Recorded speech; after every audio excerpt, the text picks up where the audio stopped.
Hi ladies and gentlemen, and welcome to a very new slash, we kind of have done this before, but we're going to kind of try to do this again, except probably make this a series rather than it just being over and done with and contained in that kind of way. So, for those guys who do not know, a massive part of what I love dearly is exercise and fitness and staying healthy and all of these things. Now, over the course of many years, I've always felt like I've just been completely disconnected, ununderstanding of most of the things that I do. I just do them because I was told that this is pretty good if you want to stay healthy and fit and all these things. But as of recently, I've actually found a couple things that I think, well, not only have I found a couple things that I think are amazing and that I really want to tell people about, but also that I actually kind of have a pretty good understanding of things now. Now, with that being said, the key component of exercise and all that stuff is that some things that work for me may not work for you, and that's the entire journey of exercise, is to figure out things that work for you and that what doesn't, and do the things that you can do and all those things. Like, for instance, I hate squatting to pieces with a barbell. I just dislike it. It hurts my back. Shit, it feels not good. I could be squatting correctly, probably am, but to find a workaround, I enjoy squatting with a weight right here as I dip downwards. That feels way better. That's the kind of give and take that you need to do when it comes to exercise, is find things that you're good at, find things that can help you do a movement that otherwise feels terrible, so that you can exercise and stretch those muscles out and all of those things. Now, before we get into this, I do want to let you guys know about a couple things that are like, if you don't agree with some of these things, you're going to hate me for a lot of the stuff that I'm going to say about the stuff that I'm going to talk about. Now, again, this could mean that maybe this works for me but doesn't work for you, and etc, etc, etc. We may have different results and different things that we believe in based on those results. But I will say that a lot of the stuff that I believe in comes from watching podcasts that are about scientific data about actual exercise, of studies done by Stanford and all these crazy things. So it's like, at least I think it's on the right path of being correct. A couple things. I'm a big believer of not fatigue seeking. Now, what does that mean? That means I do not believe of the omen or the a mantra of one more rep. I think that is ridiculous, silly, and goes against completely the fundamentals that we know about what's going on in your muscle, the enzymes and etc. that are going on there, the muscle fibers, the twitch fibers, all those things. It goes against that. We'll talk about this maybe at a certain point again whilst we're in the workout room doing all these things, but basically there's acid in your muscle. That is what is tightening up your muscle. That is what is making your muscle sore, amongst other things, but that's the main thing. So yeah, that's just the first thing, contained. I do not believe in that omen. I always, as soon as I'm about to like burn out or I feel my arms start to like, no, that's too much, I give myself a second, take a break, and then I do 7 more reps because I didn't burn my muscle out completely on that one. And I go until my muscle is thoroughly empty, not thoroughly thrashed, like that burning feeling or that feeling where your muscle's tight as shit, and that feeling of like your muscle being shredded. I don't go for that. I don't want to go for that. Also, that's a good way to wake up sore every single day, which I never do anymore, so yes. Anyways, that's a big belief I have. The other one is, well, maybe the other ones I should talk about whilst we're in the exercise thing, because they're a part of the main reason why I wanted to make this series again. Is not only because I think a lot of you guys are, or some people are doing the whole New Year's resolution thing where they're jumping back on exercise, which is fantastic. Hopefully it sticks, and hopefully you keep trying to improve yourself, heal yourself, so that you can be in this world longer for the people that you love, or maybe just for you. All those things are great. But the reason why I wanted to do that is because of that reason, but also because I found 2 things that have changed the game when it comes to me, when it comes to exercising. I've been exercising for like 4 or 5 years, some nonsense. And these 2 things I found now are like amazing. Now, again, this could be one of those things where it affects me, but doesn't affect most people, or causality, something I was doing at the same time, something just procced, right? I don't know. We'll get into it. I don't think that's the case, but yes. Essentially, ladies and gentlemen, we are going to be going through my whole exercise routine, kind of, sort of, as well as me trying to sprinkle in shit along the way, and all that. Now, we will be doing this in the same format that I did the previous thing. Yes, also, I'm going to be sweaty, I'm going to be gross, I'm probably going to be rambling a bunch. I'm also going to be listening to shitty music because it's royally free and I don't want to get dinged and Cool. Hi, ladies and gentlemen. I am so unbelievably sad right now. So, this whole video is a disaster, okay? Essentially, I tried to film it twice, and then because I ran out of space on my camera, we ended up actually having to delete some footage off the camera. Turns out I deleted the intro. I hate myself so much, but hey, go team. All right, anyways, regardless, ladies and gentlemen, I'm going to have to intro this in editing postland, so hi. Essentially, what I said in that clip is that this video has changed. Now, what has changed about it is essentially we are no longer going to be doing Monday, Tuesday, Wednesday, Thursday, Friday, the whole workouts like we did. I think maybe in the future, if there's any sort of intrigue or maybe I just want to enough, I'll basically do that myself, and it will be kind of staggered out through the course of a couple weeks. So maybe 1 week I'll be like, all right, if anyone shows any interest, I'll show you guys what I do Monday, just because I know there's some people who are getting back into exercise because of the new year, and maybe you want to try something different, and something that you may like better, that kind of thing. Maybe our tastes vary and or line up.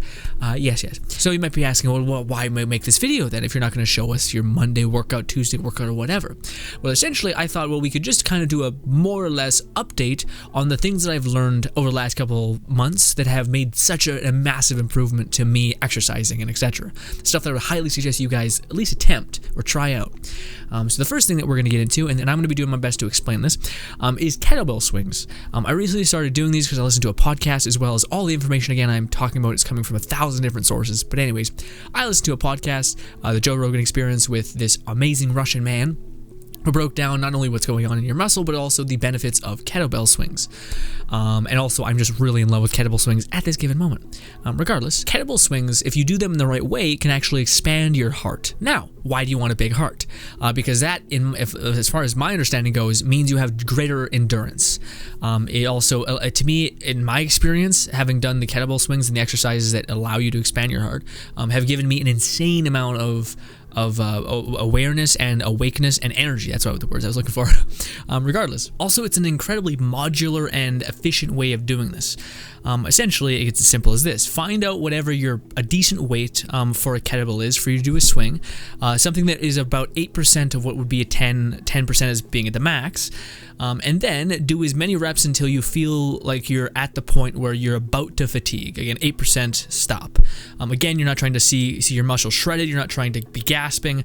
And there's a thing called the talk test, which can help basically regulate this, the kind of place where you want to find yourself in after you do these kettlebell swings, which is called the talk test. So if you're not just completely gassed and winded, you'll be able to kind of have somewhat of a conversation, not like a perfect conversation, but you'll be able to talk and be able to get words out without gasping for air.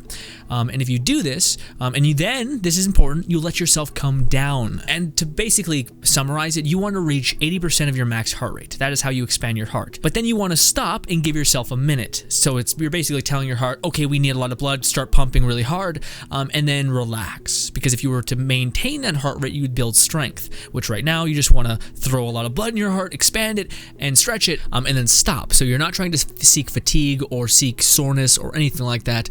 You just want to stop. And you'll know you've done it right when you stop and you feel your heart rate accelerate. So boom, bam, if you do that, you're off to the races. Now, pace around the room so you're not going to blow up or pass out or faint because your heart rate jacked up all the way up to 80% of whatever its max capacity is. So that means your heart rate is pumping a lot. And now you're going to basically let yourself cool down as to not develop strength in your heart. So if you were able to stay at 80% of your heart rate, I think if I'm not mistaken, it would develop strength. But if you let it calm down, your body will basically just stretch your heart out rate because it's asking for a lot of blood. And then you're immediately saying, no, we don't need any more, so do not keep pumping so viciously. Because if it did, it would create strength. Ergo, this is how you get cardio. Now, again, this is a very easy way of getting cardio because you can do this in the middle of any exercise you do to jack up your heart rate, which also has benefits of just getting you like wanting to do your next set more. So again, if you're in between sets, do this, and then you'll feel like blood flow through your body. Your heart rate accelerates, which means you're able to jump back into the next exercise that much stronger, and etc. Again, I'm after it for the whole cardio thing as well because expanding your heart increases your cardio and all that. But I am also into the idea of the muscle that it actually buffs. So apparently, kettlebell swings are fantastic and they're one of the best exercises, kettlebells in general, just because they hit so many muscles all at once, which also means it is not promoting that acid buildup, at least in my experience, as much as other things. So some of the muscles that it hits is your stomach, your lower back, and your bum. So if you're a lady, you want a nice curvy bum, boom, bam. Or if you're a dude who wants to be strong, bum is a giant muscle, my dude. You're gonna need that. Regardless, the lower back is also a giant gain there, and I feel like that's probably the muscle that it hits. Now, probably that and the bum are the same amount. Regardless, this is fantastic because there's very few exercises that actually strengthen your lower back, and that is super, super important to lifting anything heavy and actually having fundamental, practical, real strength. So specifically, kettlebell swings are the fucking greatest. I love them to pieces. It's again, ever since I started doing them, I've had an insane amount of energy. So much so that I'm actually having trouble sleeping now. I've also seen so much bleed over exercise endurance because it activates and helps strengthen stabilization muscles throughout your entire core, and your back and your hips as well, if you're doing them correctly. I am going to try to do my best to explain some aspects of kettlebell swings, but essentially there's 3 things you should look out for when it comes to kettlebell swings. Keep your back straight, keep your knees not bent, so don't bend your knees or move your knees. Keep your knees basically frozen. And then do not overextend your back when you're on your upswing. So do not like lean back too much when you're at your peak. And then the 4th one, just because I'll throw in a bonus one there, you want to imagine that there's a rope around your waist, and that's being pulled back. So that's the stretch and the thing that's happening there. That's the thing that you're firing with, is you're basically doing a thrust. Like a giant thrust with your hips, and then boom, the weight's gonna fly up. And you also should keep your shoulders and arms pretty relaxed so that you're not using more muscles than you should be, and you're mainly trying to fire your hips. Also, one more thing I forgot to tell you about, which is I even forgot in the original clip. One of the things that's also fantastic about kettlebell exercises is that it massively develops, supposedly, it massively develops your twitch fibers. Because the only way that apparently you can gain twitch fibers is by lifting really, really heavy or lifting something really, really fast. And kettlebell exercises, are just by nature of what they are, a very, very fast movement. It's an explosive, quick movement where all of your pistons are firing all at once. Bang, lift, bang, lift. And all that kind of stuff. So it's promoting those twitch fibers. So if you are getting older, you will start to produce less of those twitch fibers, unless you, of course, do that heavy or quick kind of movement. And again, I've seen this insanely. I usually practice with a reflex bag. I've noticed that has gotten a lot better. I've noticed that when skipping, I'm able to actually see the rope just better and react quick almost. I don't know, that could just be in my head. But regardless, again, I would massively suggest just trying out kettlebell swings. Now here's me, just chatting your guys' ear off about them and trying to show you guys them, and then realizing, there's better videos for that. Anyways, bye. Oh, also, I forgot to mention one thing before we get into the kettlebell swings. Oh, I just did them because of editing, but anyways. Basically, stretching. That's something I didn't do, but I have a clip of it, me doing it on Monday. Now, one of the things that's kind of funny about stretching is it's the best way I think you can get past some of this stuff is you look a bit silly for a second of time, for like maybe a minute, but this saves you for a week of pain or a month of pain, a torn shoulder. So even though you may look a bit silly doing some of these things, I think they are immensely beneficial. I start with some easy arm ones, and then I focus on my back and whatnot by bending down, touching my feet, doing that a couple times. And then the one I found out that was amazing is, you know that weird yoga pose, which is like downward facing dog or something like that? That is fantastic for your spine and all that stuff, doing that. But also, one of the things that I was advised by, like a video I seen, which is loosening up your hips, because a lot of those kettlebell swings is affecting that. So you want to make sure that is completely warm and all that stuff, which I didn't do by just showing you guys. So I should definitely warm up before I don't think we're gonna be doing too many things other than just chatting. I made sure you guys some of the exercises I do just because I have some footage of that, because I was planning on showing you guys Monday's routine. Anyways. All right, again, forgive me for the lighting. It is atrocious, but it's what we gotta deal with. Okay, so first thing is, again, keep your knees straight. So one of the ways you can practice doing this is just by sitting in a chair is one of the ways I seen, which was fantastic. But the other way is you're basically going to take your hands and karate chop your hips, and then stretch your basically butt as far as you possibly can back, and then start to the sit. And then you'll eventually sit in a chair with you getting full motion of that. Now, the other thing is to keep your back straight. So that's another thing. You don't want any of this, like your back being super elongated. You want to keep your back completely straight. and for lack of a better words, your tail up. So your butt's like straight with your back. And then the other thing is to not elongate your back backwards. So when you complete the swing, you do not want to do this. You want to keep everything straight. Also, again, there are plenty of videos which are fantastic out there that talk about the movement of kettlebell swings very, very well, so I don't want to kind of step on them. But yes, kettlebell swings are fantastic. I'll do a couple for you guys, and yes. And maybe I'm doing them wrong. Please tell me. Anyways.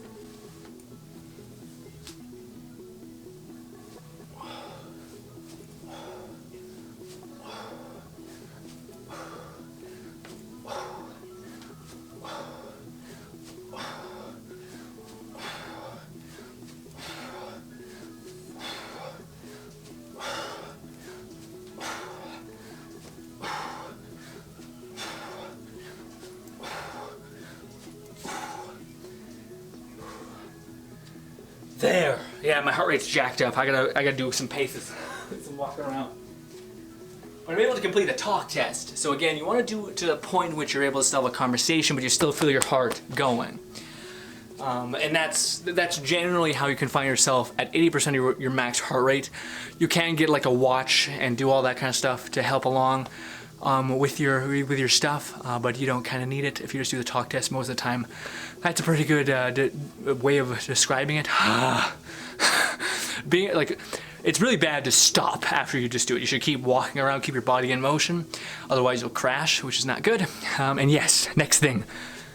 Actually, I'll do a couple more for you guys just so you guys can see what's up. Okay.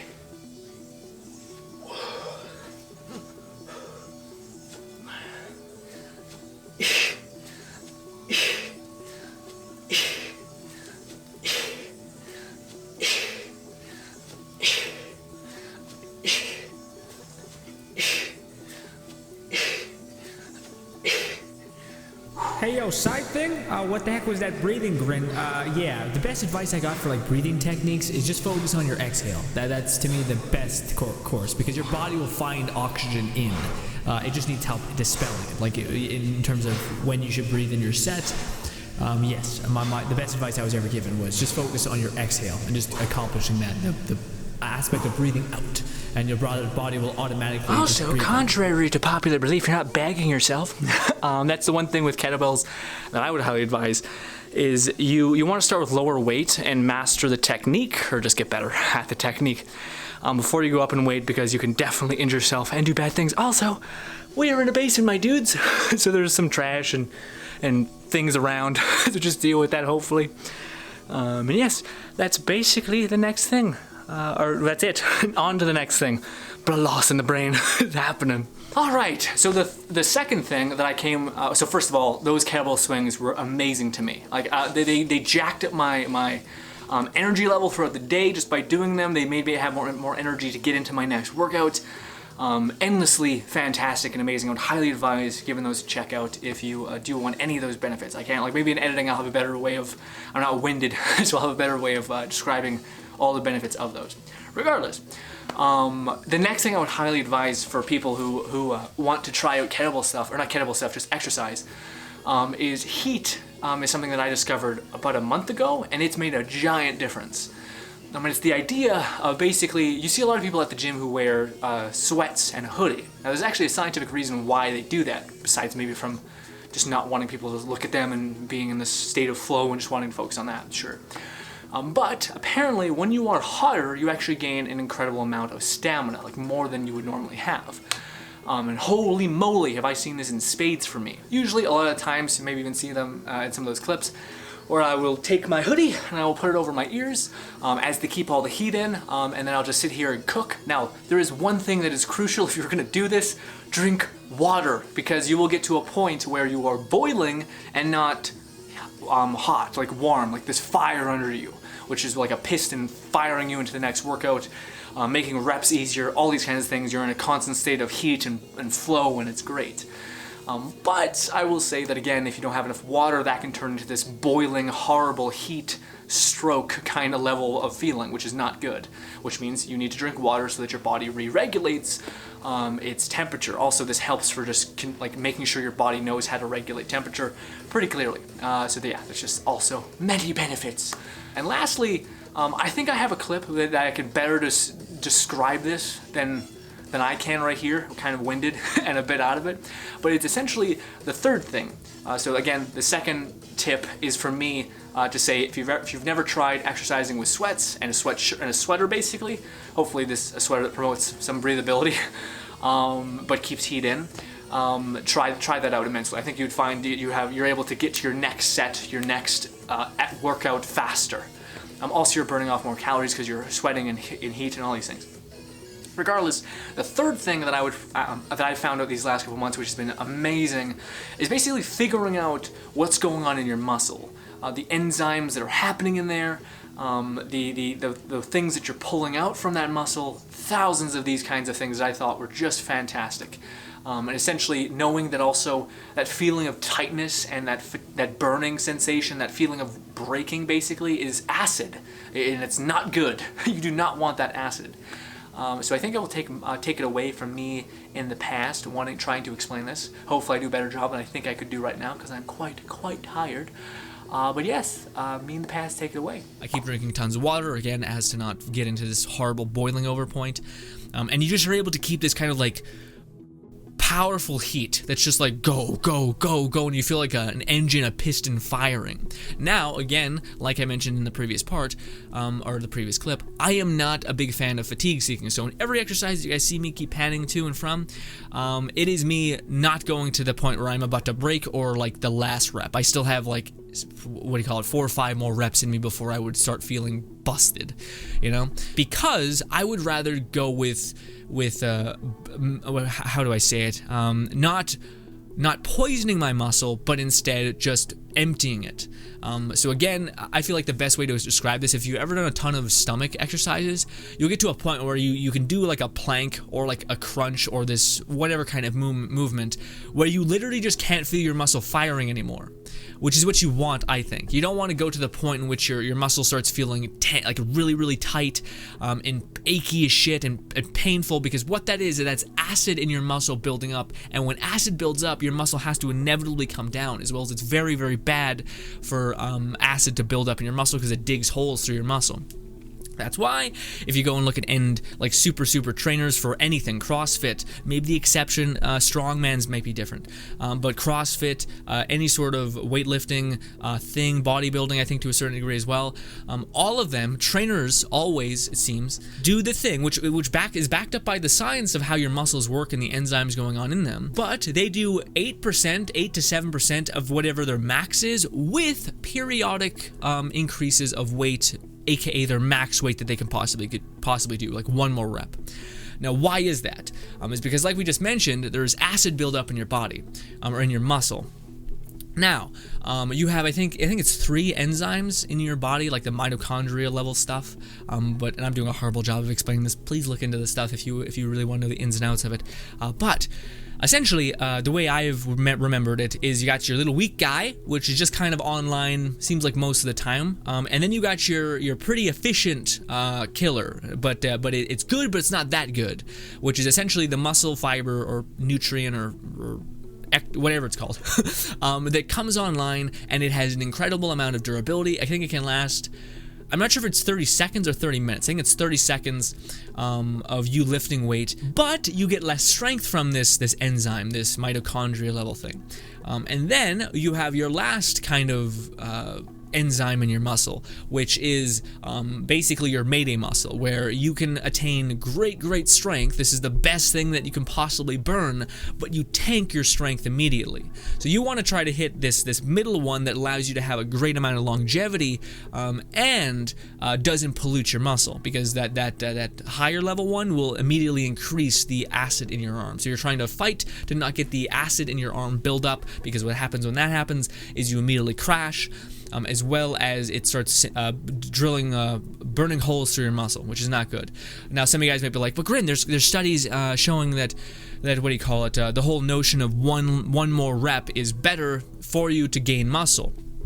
Yes, I think it's microscopic. It's not a giant portion, but also haven't done long-term. Well, actually, they kind of have. They've done long-term tests of showing what happens to consistently burning like acid levels in your muscle being incredibly high, and the fact that, guess what, acid burns holes through your muscle. So when you get older, if your whole notion of you just want to get stronger at all costs, then sure, do that. But if your goal is to be healthy and to be functionally strong your entire life, then this is a bad idea, because later on in life you see bodybuilders who just are crumbling at the aspect of anything because of this pollution that they've done to their muscle.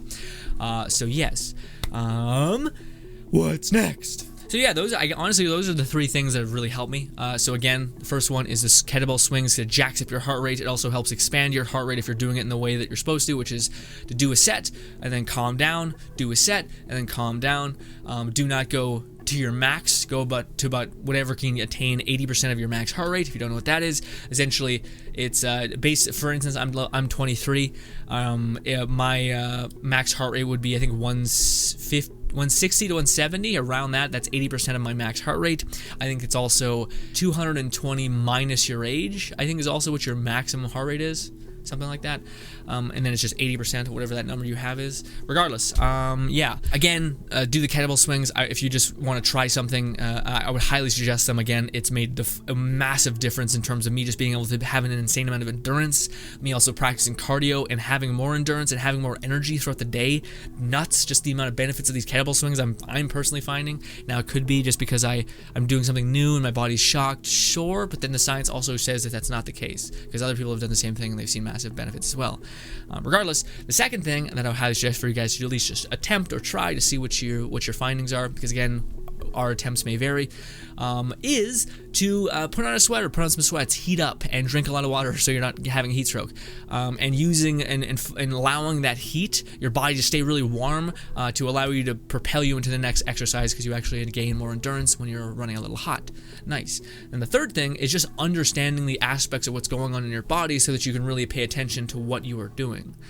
And yeah, that's pretty much it. And yes, ladies and gentlemen, oh my god, you're so close or far away. Or no, you're so close, that's what I meant to say. Anyways, regardless, ladies and gentlemen, this is going to wrap up this video. Why is there like this weird shadow? Oh, it's the camera itself. All right, lighting.